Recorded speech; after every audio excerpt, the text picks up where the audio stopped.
querida, estamos no mês da Reforma Protestante e não tem como não pensar em alguns nomes, principalmente o de Martinho Lutero.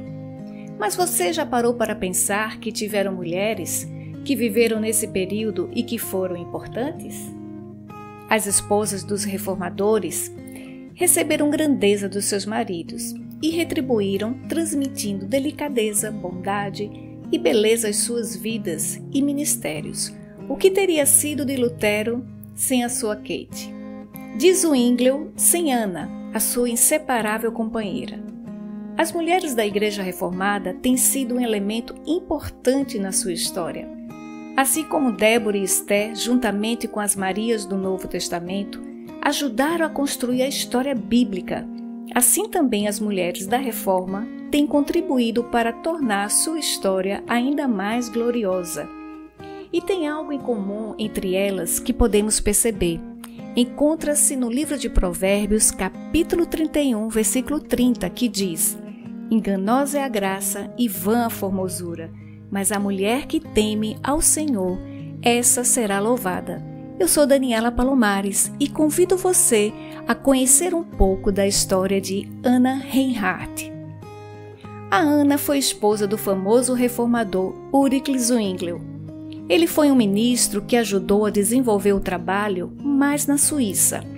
Traduziu a Bíblia para a língua local. Isso foi maravilhoso, pois ajudou o evangelho a crescer bastante ali. Mas agora vamos conhecer a história de Ana até se casar com Zwinglio. Bem, ela nasceu por volta de 1487. O pai era um homem comum, que tinha algumas terras, mas era um homem de classe média. E dizem que não tinha nada de especial na Ana, exceto a sua beleza. E acabou que certo jovem da cidade chamado John von Nonau se interessou por ela. Só que como em algumas histórias de amor que existem alguns contratempos e empecilhos para os apaixonados, isso também aconteceu com eles, pois o pai de John, ele era um nobre e não aprovava esse namoro, muito menos a união. Então aconteceu que John saiu por um determinado tempo de Zurique para estudar fora. Enquanto isso, seu pai não perdeu tempo. Foi atrás de uma noiva nobre austríaca para ele. Mas ele não queria casar com uma mulher nobre, muito menos austríaca. Ele queria tão somente casar com a Ana. E quando ele voltou, propôs casamento a Ana e eles casaram escondidos. Aí o problema aconteceu. Seu pai descobriu e deserdou ele e também proibiu que ele entrasse em sua casa. Agora o John tinha que descobrir uma forma de sustentar sua família.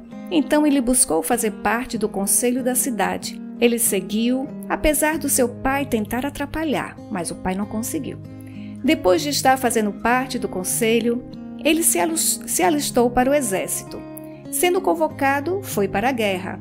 No entanto, após várias disputas, ele retornou com a saúde bastante abalada, vindo a falecer em 1517, deixando Ana viúva com 3 filhos, um menino e 2 meninas.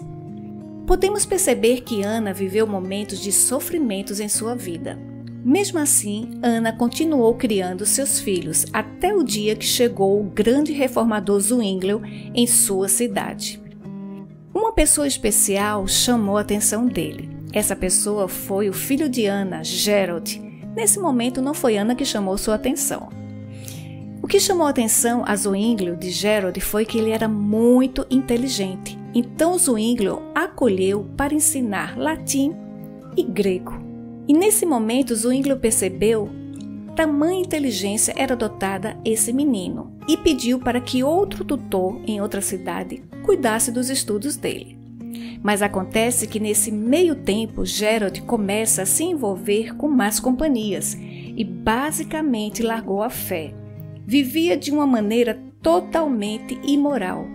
Claro que Zwinglio ficou muito preocupado, sua mãe também. Em um livro, Zwinglio chegou a escrever e dedicar a Gerald, chamando para que ele voltasse à fé. Graças a Deus, depois de um tempo, Gerald se converteu e voltou para Zurique. Ele teve várias oportunidades porque foi crescendo bem rápido, fazendo parte do conselho da cidade e foi crescendo ali dentro. E desta forma, Zwinglio tinha um carinho de pai por Gerald.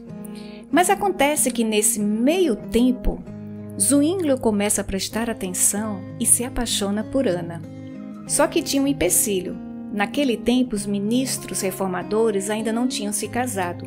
Então Zwinglio e Anna se casaram às escondidas. Só que depois de 2 anos, em 1524, descobriram, e os católicos começaram a acusá-lo, dizendo que ele tinha casado por causa do dinheiro ou da beleza de Anna. Acontece que Anna não tinha todo esse dinheiro, e quanto à beleza, sim.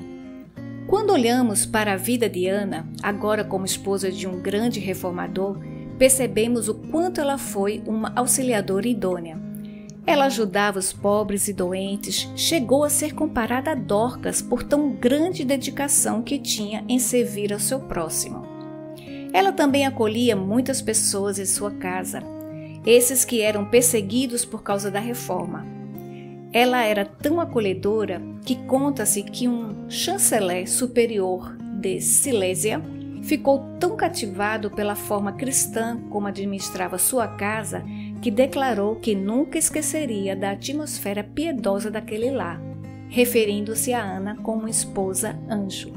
Muitas vezes, quando Zwinglio estava cansado, ela incentivava para que ele descansasse.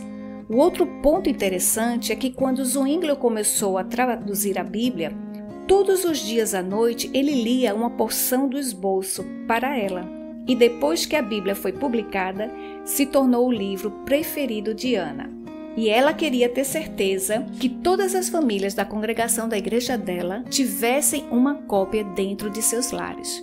Você pode imaginar como era difícil para Anna ter um marido reformador e conhecido, porque naquela época tinha uma perseguição muito grande contra os reformadores. Mas ela procurava ajudar no que fosse possível, pedindo que um amigo o acompanhasse em seus compromissos, para que dessa forma ele não fosse e nem voltasse só. Ela fazia tudo isso para tentar ajudar, para que de alguma forma ele tivesse seguro. Só que chegou um dia muito difícil. Em 1531, um exército católico chegou a Zurique e as pessoas de Zurique tiveram que formar um exército também, só que bem menor. Então Zwinglio e Gerald, filho de Anna, os dois foram para essa guerra. E as pessoas que estavam ali já imaginavam que seria o fim deles. Por isso que Anna, quando foi se despedir, estava chorando. E ela disse as seguintes palavras: "Vamos nos ver de novo, se o Senhor quiser. A vontade dele seja feita.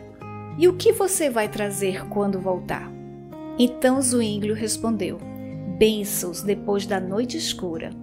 O interessante é que essas palavras confortaram Anna. Ela sabia que depois dessa noite escura da terra, ela veria o marido na luz brilhante no céu. E então isso confortou bastante seu coração, ao ponto de quando eles saírem, ela chegou em casa e orou: "Senhor, seja feita a tua vontade e não a minha." Depois de um tempo, um amigo da família chegou e trouxe tristes notícias para Anna, de que tanto o marido, filho, tinham morrido e que também outras pessoas da família dela. Claro que ela sofreu demais pelas perdas. Por isso, esse amigo, juntamente com sua esposa, acolheu Anna e seus filhos, cuidaram deles com o maior amor e também financiaram a educação. Depois do ocorrido, o que se sabe é que Anna ficou muito doente e saiu pouco de casa, apenas para ir à igreja. Anna, além de cuidar de marido, filhos, pobres e doentes de sua cidade, ela deixou um exemplo vivo para seus filhos, um grande legado, pois seus filhos continuaram edificando a igreja.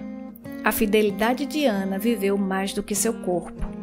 Anna é um grande exemplo de mulher. Que nós possamos estar fazendo aquilo que o Senhor nos chamou a fazer, amando outras pessoas e servindo a Ele. Querida amiga, que a cada amanhecer você e eu possamos perguntar: Senhor, como posso te servir no dia de hoje? Deus querido, Deus bondoso, queremos entregar nossas vidas no Teu altar e pedir que a cada instante o Senhor possa estar nos usando, assim como o Senhor usou essas mulheres no passado, o Senhor continue fazendo de nós nesse presente instrumentos para a honra e glória do Teu nome. Em nome de Jesus, amém.